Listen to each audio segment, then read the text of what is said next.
we go. Good morning. Right now it's 9:09, and I have a special guest in studio. We're going to get him introduced. I've known him for a long time. I'm going to switch us on to the FM right now. If you're watching on social media, if you're listening on a podcast service of some sort, smash the share button on this. Tag some friends. Put this into, talk of wherever your favorite talk group is, and we're going to have some fun. Here we go. Good morning. This is KHEA Radio, 99.5 FM. This is Kickstart. My name is Gardy, and I have a special guest here in studio, Mr. Justin West. What's up, Justin? What's up? I'm trying to find the share button. Hang on. Let's share this out. So let me give a little bit of backstory. I've known Justin West for the better of, it's almost been 20 years that we have known each other, and it's been a lot of fun. You know, I'm trying to think. No, we didn't work together officially. I don't think so, because you've been in law enforcement for how long now? I started in 2008, so you and I worked together. I'm off and on doing music stuff. Yes. And you had your band, and so you'd come in and do stuff, and I was usually the guy that turned the knobs for you. Yes, Very well. How did you learn to do that? Like sound engineering, it's not easy. You have to have an ear for it. Growing up in New Mexico, lots of early time learning and playing with things and breaking a lot of stuff. Yeah, just get kind of thrown into it. Yeah. That's the way, sometimes that's the best way to learn things. Just kind of being thrown, and then it's a trial by fire and figuring it out. But other times, it's good to have instruction. Well, you get asked questions, and then you're like, well, I do it this way. And they're like, well, that's called this. Like, well, so? Yeah. Okay, this morning I was training at Al Garza's Premier Martial Arts. I went to a cross kick class with Grandmaster Garza. I think your son trains there, right? He does, and I actually go to that class, but the election has taken a lot of time. So yeah, come 2 weeks from now, I will be back with the guys there. Yeah, so that was my first cross kick class. It was legit. Yeah. And he is an amazing teacher. He's been doing it for like 40-something years in our area, Grandmaster Garza. How was your son? His name's Eli, right? Yeah. How's he been doing with it? He started when, I want to say he was 3. So they had the tiny champs. And It was the cutest thing ever. I've seen little kids try to kick and fall down. But now he's really good. He's doing the leadership where they're doing the nunchucks and they're doing the bow staff. And, yeah. And he punched me in the stomach, and I thought ruptured something. So it's great. Seriously? Yeah. What rank is he? What belt is he right now? He is a camo orange. So yeah. He's not old enough to move up yet to the youth purple, so they do the stepped camo, and so he's just developing more and more his technique and learning. And the instructor he sees the most is Bella, who's at the League C location. Yeah. And she's really good with the kids, and then he started with Lincoln and then Ben and Bella, so he's gotten his way around, but he has come a long, long way. Yeah, Bella, is that one of Pastor Carter Ware's daughters? Yep, it is. Yeah, they're some good instructors, and they're still young, aren't they? Teenagers? Yeah. Yeah, they're teenagers, but whenever they go in and command that class, they do an amazing job. I was like, yes, ma'am. You know, I'm on the side, like, yes, ma'am. I just have to listen to what she says. Well, it's funny. For 4 years, I lived down the street from him and had no idea. Mm-hmm. And we moved over to the new house, and Eli started karate, and we got talking. He's been in karate for 3 years, so like a year ago we were talking. We're like, yeah, we lived in St. Edmunds Green right there, and it's like, oh my gosh. Yeah. So they were pretty much our neighbors and had no idea. Yeah. So you currently live in League City still? Do live in Sedona. Yeah. Okay. So what is your role here in the community? What's your current job? Well, I moved here in 2002, so people always introduce me as the jack of all trades, and I kind of do that in the community too. So I have law enforcement, and then I also have some board positions. I volunteer and stuff, youth sports, do a lot around the community just to stay plugged in, because that's where we're supposed to be as Christians, is to be part of the community. Yeah. How did you get started in law enforcement? So my oldest brother, when I was 10, was in law enforcement, and he would come home and demonstrate what he learned on me. A couple times I remember having to kiss his boot or something silly, and so yeah, it kind of stuck with me. And throughout the years, I finally decided I wanted to try it, so I went and enrolled in the police academy. Yeah, just walked in and said I want to do it. What year was that? That was 2008. They have one at College in the Mainland. Is that where you went? That's where I went. Yep. Okay. So they actually have one at Alvin College as well, and then Galveston College I think is starting theirs or has one running now. That's awesome. Was it everything that you thought? Like even like the training, like the police academy. There's a movie. I mean, is there any similarity? No. No. No. I know you got to be in pretty good shape. Yeah. So when I went, the physical requirements at the academy were different, and now there's a guy there who I worked with for several years who's doing the PT there. Mm-hmm. But it wasn't as much physical. You from day one, you take a test every day, literally every day. Every day? Every day. And so we learn law, and you got to understand how much law there is that I still learn every day. I'm still finding stuff. Oh, what does that say? How's that work? Where you never master it. And these guys that are teaching have been in law enforcement 40, 50 years.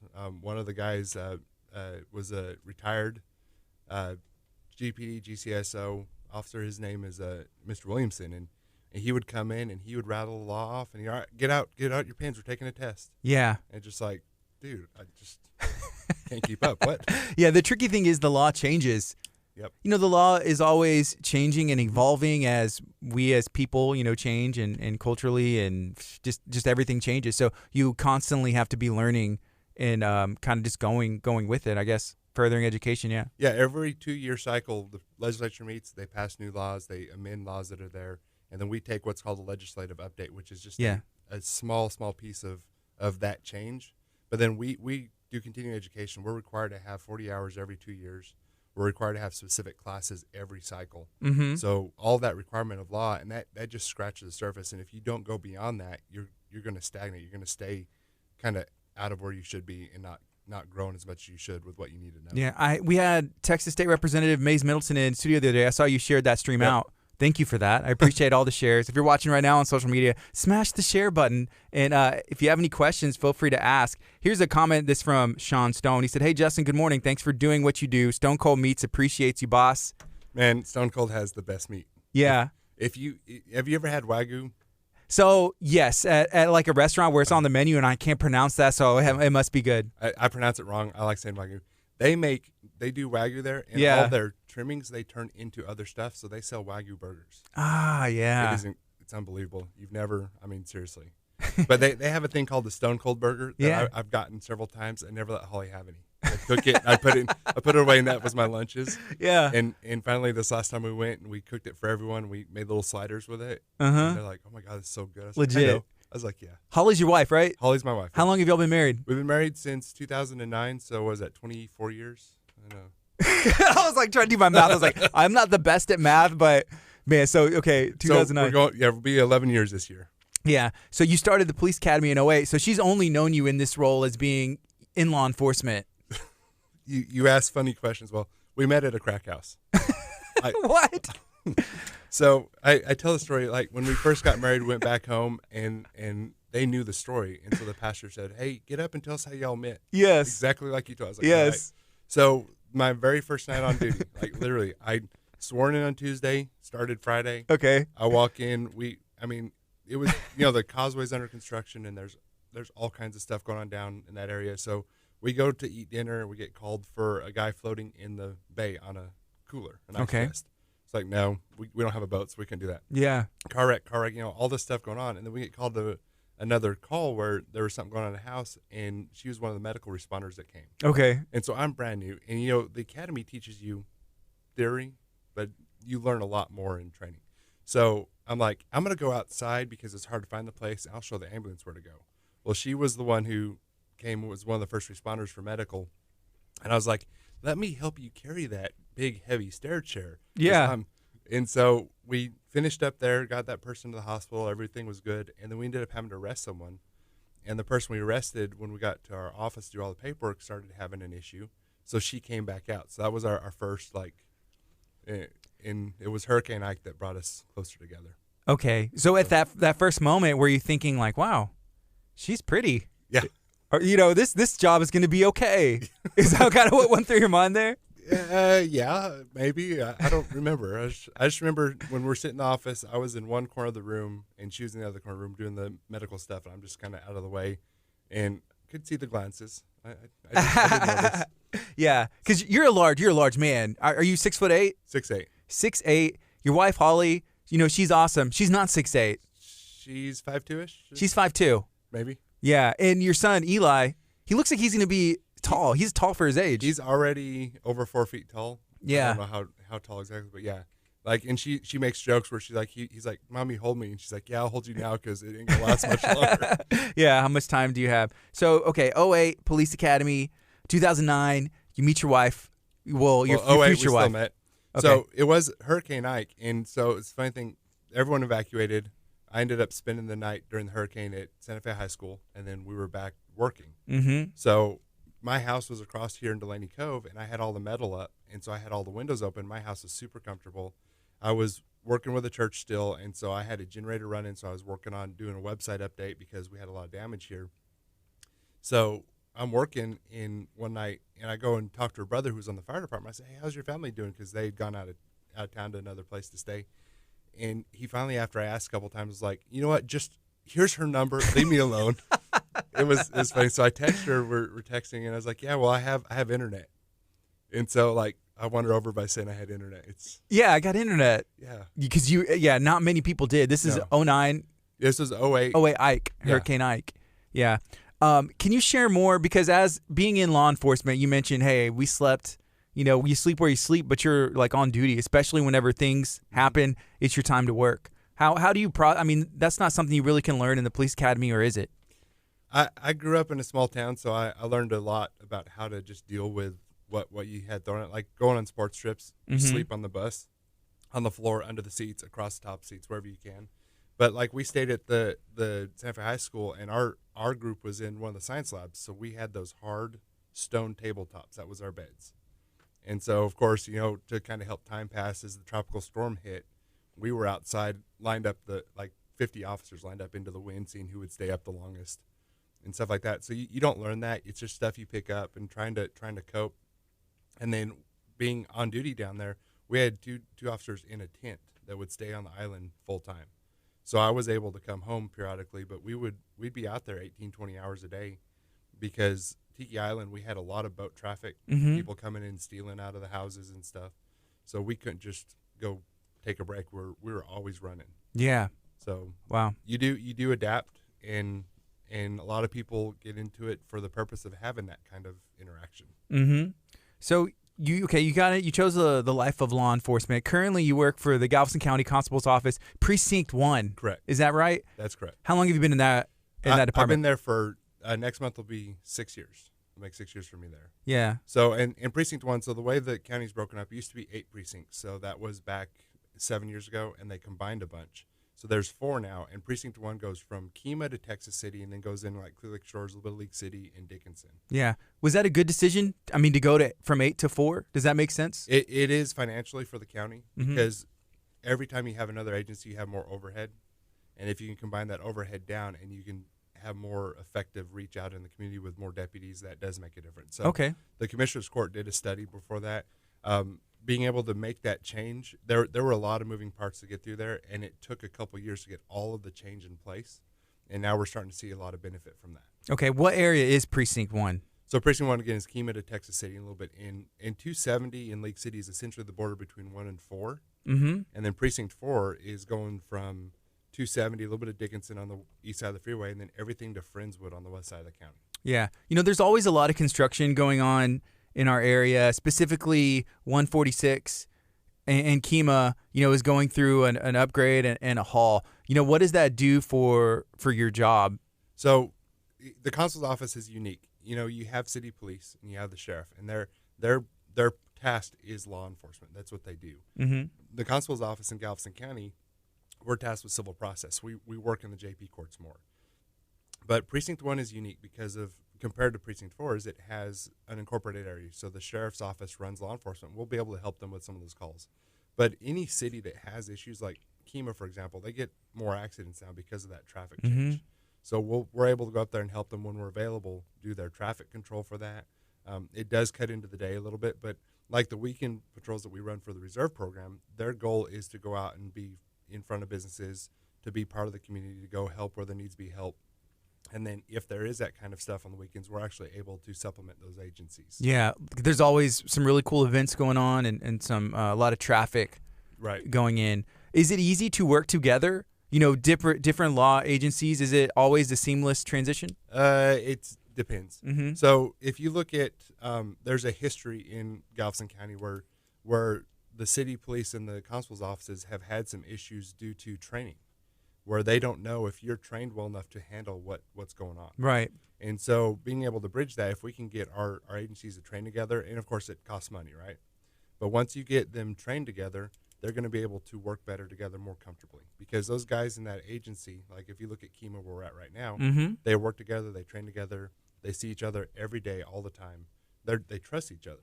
Well, we're over here, they see us periodically, so there is a level of trust there, but it could be improved on, especially in the Precinct 4 area.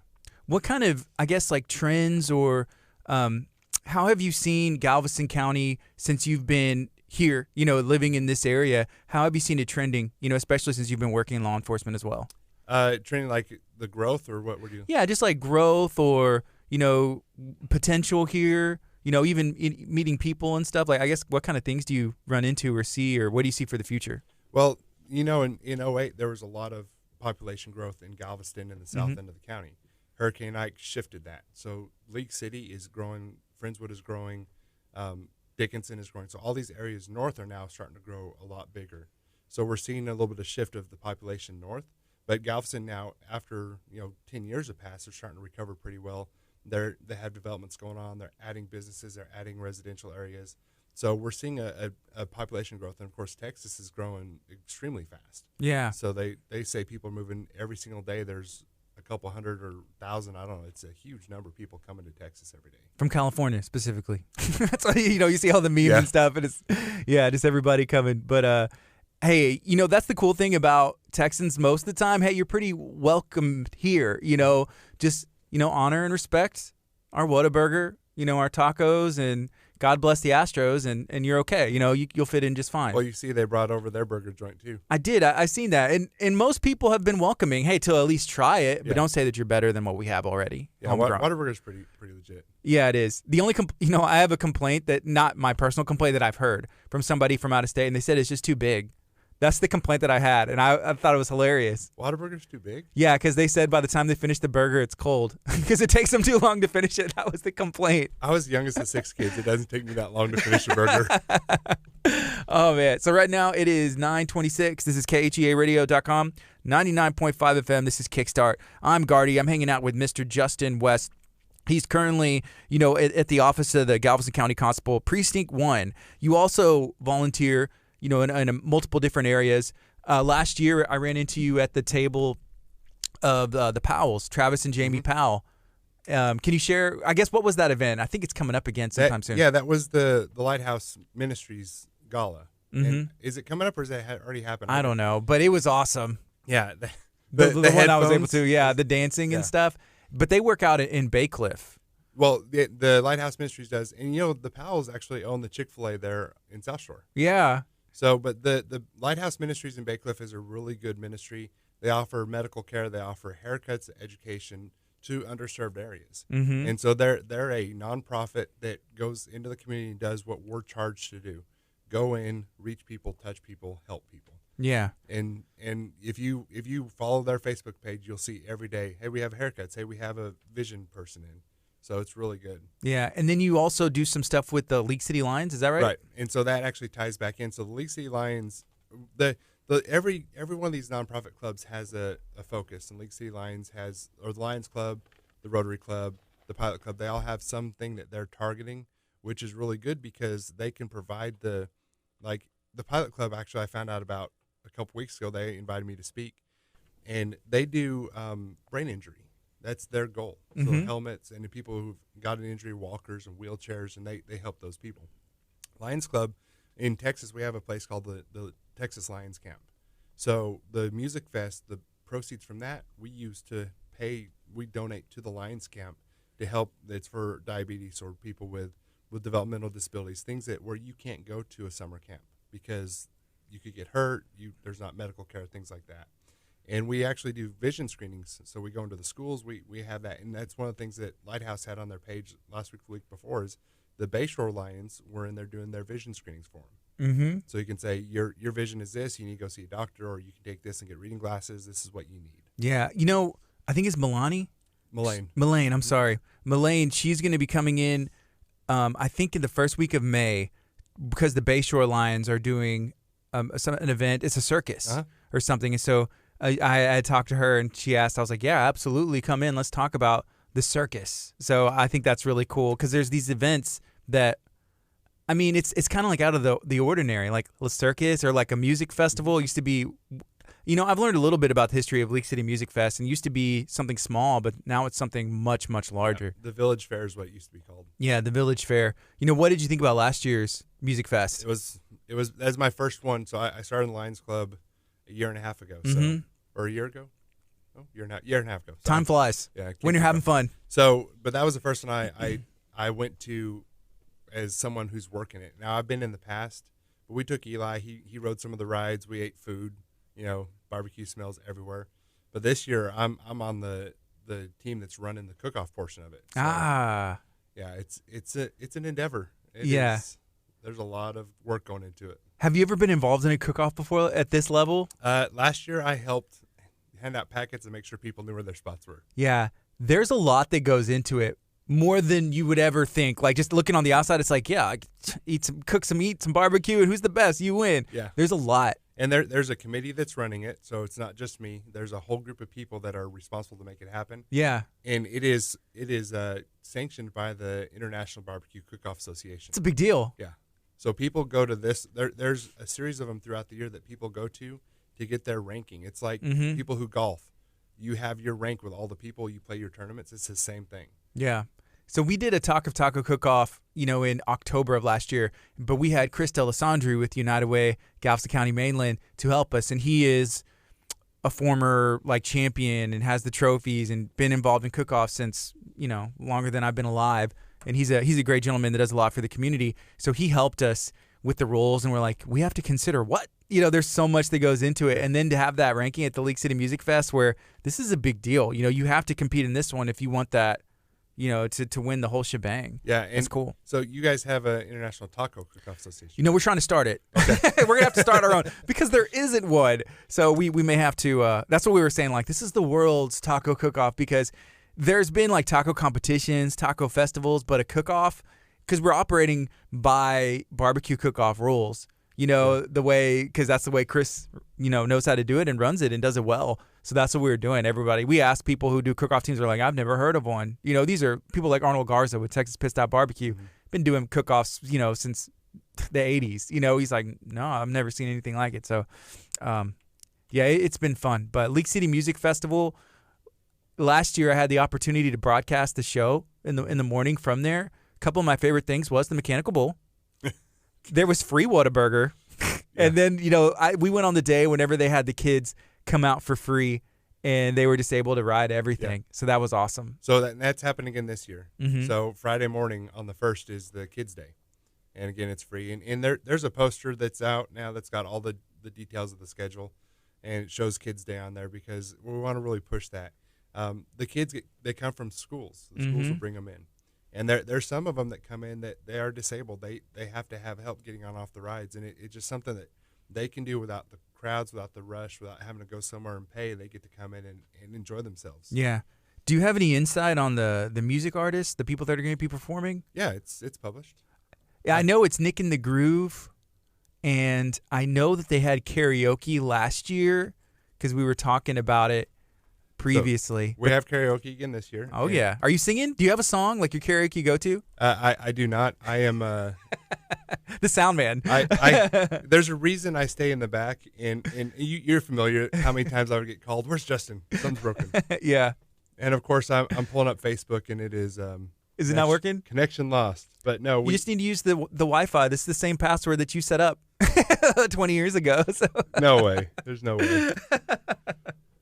Yeah, here I'll pull it up. Let me see, because we're talking about the League City Music Fest. The League City Lions have been putting this on for years. It used to be called the Village on the Square. Village Fair. Village Fair. Same thing. So that's going to be taking place coming up kind of quick, I suppose. But it's at Walter Hall Park. It is at Walter Hall Park, and it's May 1st and 2nd. There's actually events the day before. Okay. I'm going into Wi-Fi since you said it's there. Yeah, it should be. Ooh, I see there's going to be bounce houses. Yep. Jumps R Us is going to be there. And as I look at the gallery, I see that I guess PMA was there last year. They were, and they did a demonstration. So we have demonstrations that take place. And here's what's and I'm going to say this is slightly confusing, but there's so many, there's an event for each day or so because there's so many different things going on. So you almost need to know I want to go to the karaoke contest. It's going to be on Thursday, April 30th at 6 p.m. Maybe that's you, the winner. You know you are the best singer in Galveston County or the world. This is probably bigger than American Idol. Well, and you know that we have the Bay Area Idol winner will be performing as well. Okay, cool. So we have all that going on. All right, so we have, let's see, all the events. So the jumping thing, carnival night. So the jumping thing, this guy's clean. The stuff is clean. Mm-hmm. I mean, it's you can get some pretty shady jump houses out there. Yeah. This one, it's legit. Yeah. Then carnival night.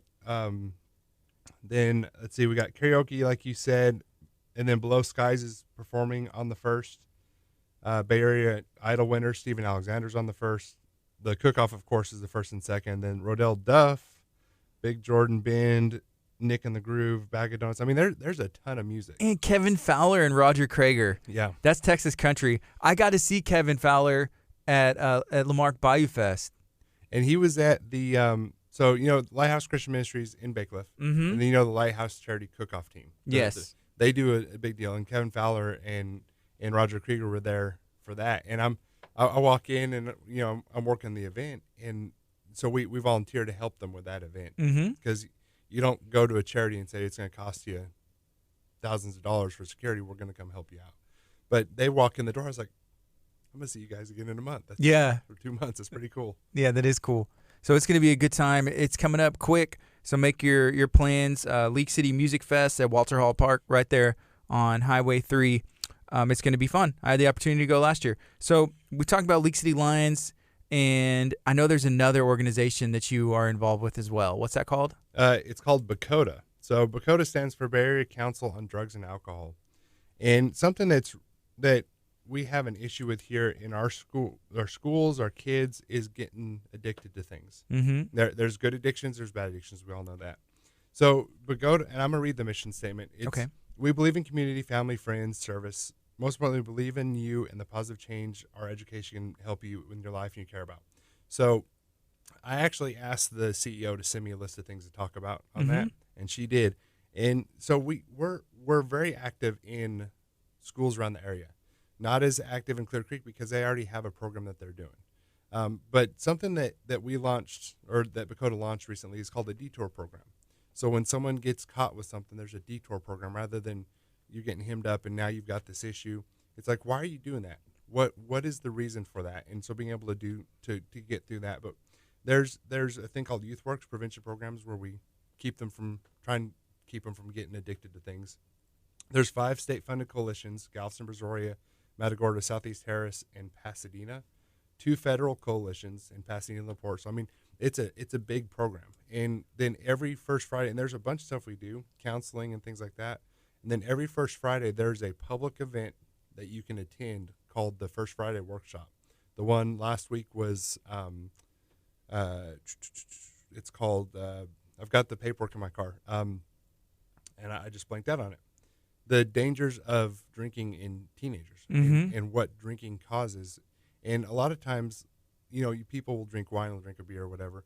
They don't have any idea of the alcohol content. And so kids in parties and stuff will go buy some sort of off-the-shelf malt liquor that's a lot more alcohol, and they're drinking this really heavy alcohol and getting sick and blacking out and things like that. And then they get hooked on that, and it's a growing problem, and that leads them into other things. So that was last month.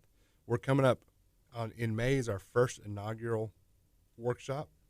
It's actually our first fundraiser we're doing to the public because we are grant funded, so we depend on outside sources. But it's at South Shore, and Randy Grimes is an ex-NFL player. I don't know if you know who Randy Grimes is. Sounds familiar. Well, he works with athletes in recovery, so he's going to be the speaker for that event. And so it's like I said, our first Friday, big inaugural kickoff. But the goal of everything we do in this arena is to help the kids that are getting into this lifestyle that don't need to be there. Yeah, I remember, being a kid and like high school. High school, maybe some kids, they would go out and party or smoke or do some stuff. Now there's a lot more stuff, I guess, that's more accessible, like even vaping. And that gets into a whole tricky situation. I know they changed the laws for buying cigarettes here recently, but if I'm being realistic and honest, kids are going to find ways, to get that anyways, because they did whenever I was young. You could still somehow find a way to get alcohol or cigarettes, even though it wasn't legal to buy them. How important is that detour program? Because whenever you're at that young age, if you make it may be your first really bad decision, and to have an opportunity to say like, hey, you're not, it's okay. Let's work and get this going in the right way. Yeah, and that you talked about changes. What changes do I see happening? This is one of them. Is we're starting to see that incarcerating people all the time for everything is not working. We see that they're incarcerated. They actually go in. A lot of times, the prisons are a good place to be trained, so they come out smarter about the crime. But you mentioned vaping. That's one of those big issues because you don't know what's in those vape liquids. Kids make that stuff. And you heard, 2 months ago, a couple kids got hospitalized because of a bad vaping mixture. Yeah. But they're also putting in the cannabis. So we're not talking about the no THC stuff. We're talking about the stuff that's going to really get you. And the difference between smoking marijuana and vaping the THC oil is you're getting a direct line of that THC oil, and it's hurting kids. Not just making them high, but it's hurting them. So the detour program to say, yeah, this was a stupid decision. What can we do to keep you from doing that? What are your strengths? What do you focus on? Where can we help you grow as a young person? Let's work on that. And that's really what it's about. Yeah. And I think, is it the Bay Area Alliance for Youth and Families? I think they're plugged into Clear Creek. Yeah, Bay Area Youth and Families is, and there's one other one. I think they call something Salsa. There's something, there may be a program within the Bay Area Alliance, but I know they have something called Salsa, and each letter stands for something. But this is BACOTA. And what does that stand for one more time? Bay Area Council on Drugs and Alcohol. Yeah. And the whole mission is, hey, let's get these kids realizing that you don't need that stuff. And if they do, there's a way to get out of it. So I think that's very important. That's very important. I think it's also important even in adults, to be honest, because like you mentioned, sometimes incarcerating, it just doesn't help. You go in there, you make friends. And there was a gentleman I had in the other day. His name is Matthew Daniels. He's a local author from Lamarck, and he shared something with me that I didn't realize. He said whenever he was a kid, there was these guys who had been out of jail, served some time. They had 1 or 2 strikes, but they would recruit these young kids that are like 16, years old. Like, and this happened to him, to go, hey, go break in this house, go do this deal, go do that, because he was clean. And for him, he was just trying to fit in. I was like, man, it kind of opened my mind. I was like, I had no idea that kind of stuff was going on. Well, and in the child trafficking, the same kind of thing is when those guys will groom their targets in, they get them to get the drugs, they get them to go steal the stuff, they get them to do that stuff because they're separated from, they're insulating themselves from the crime.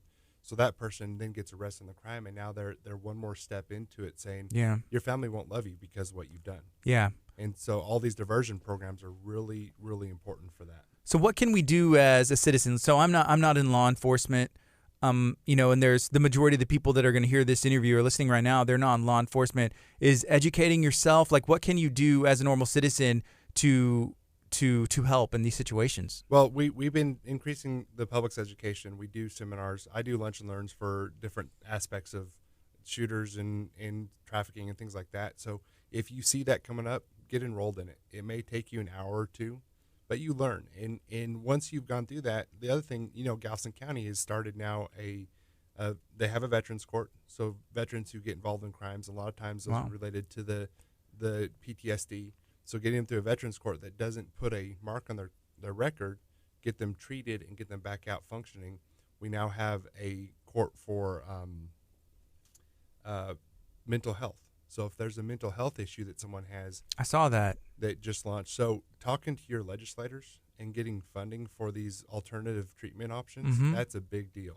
I think I actually saw that you're the person who shared that. Yeah. Yeah, you shared that on social media, and that's pretty interesting. Yeah, it's a mental health court. Right. So if someone has a verified mental health issue that's leading them to do what they're doing, and that's something we see in the veterans. So we take, like I said, the trainings. So one of the trainings I went to was talking about that kind of recidivism in the veterans. And a lot of times that veteran, the medicine that they're given makes them feel worse than they already do. And because they're not on their medicine, they end up committing crimes. So if they can get treatment, and the veterans courts do that, they get them their treatment that they need. They go through their program. Once they find the medicine that works or whatever they need counseling-wise, that determines then that they're able to function better. now they're not stuck with a felony or something on their record. They get treated, they pass it, and they're done. And that's important. And Veterans Court, if you watch online, they will have a regular graduation service. And just going down there and cheering those guys on because they've worked hard to get there. So you can watch like the courts online? Well, you can go attend their graduation. So, Okay. Yeah, you can go sit in a court anytime. Unless the judge closes the court, you can walk into any court. Yeah, I'm going to be honest. I try and stay out of the courtroom as much as possible. There have been some times in my life where, there was I almost had to go for a traffic ticket here recently. This was like at the end of last year. We got into a sticky situation. It was actually on 146, if I'm being honest. But it wasn't me, though. No, it wasn't. I was in Texas City, and I love, hey, I respect our law enforcement, and it was me. It was my bad. And then there was some other stuff that I had to go, but yeah, I just try and stay out of the courtroom as much as possible. And I think that should be a goal, unless you're obviously working in law enforcement. It's part of your job. I want to stay out of the courtroom. You're helping people. There are also like some programs that I've seen where you will have the opportunity to like mentor kids who are doing like going through like foster care systems and court stuff. And those are some other, like if you're giving back, that's a really good way to get involved and learn the way things work. So. Yeah, people need help, and that's what we're finding more and more is the rehabilitation aspect isn't there in what we're doing in our judicial system right now. Mm-hmm. That's what we need. Yeah, I agree. Mr. Justin West here in studio, sharing everything that he has going on here in the Galveston County area. Let's see, we got a little bit of time left. Justin, is there anything else you would like to share? Do you have like a website? Can somebody follow you on social media? Yeah, they can follow me if you go into Google and you type Justin West Constable or Justin West Galveston in Google, you're gonna find a bunch of pages. My Facebook page, my website, everything's there. One thing I'd like to say before we end up is tomorrow's early voting. If you've never voted, get out and vote. If you're registered to vote and can vote, go do it. Your voice matters because people feel marginalized. They say, my vote doesn't count. Every vote counts. If everyone who says my vote doesn't count doesn't vote, that's a lot of votes. So get out and vote. Early voting starts tomorrow. I have a page on my website that shows the locations. If you live anywhere in Galveston County, you can vote anywhere in Galveston County. You don't have to go where you live. So get in there, vote, make it easy on yourself, pull that up, hit the map, find out where you're at on that map, and go. We need people voting. We need their voices being heard. Even more on a local level. I mean, all across the board. But you're directly, affecting the area that you live. Here locally. So this 100%. This election is the primary election for either Republican or Democrat primary ballots. Mm-hmm. May you're going to have a lot of city elections. So get out and vote in those city elections. Make sure if you don't feel you're being represented, let your voice be heard. Find someone who's going to represent you. Yeah. Right now, it's 9:46, KHEAradio.com, 99.5 FM. Thank you, Justin, for hanging out today. Thank you. Make sure you Google Justin West. Google the name. Remember it. You're going to be hearing a lot of it. This is KHEA Radio, 99.5.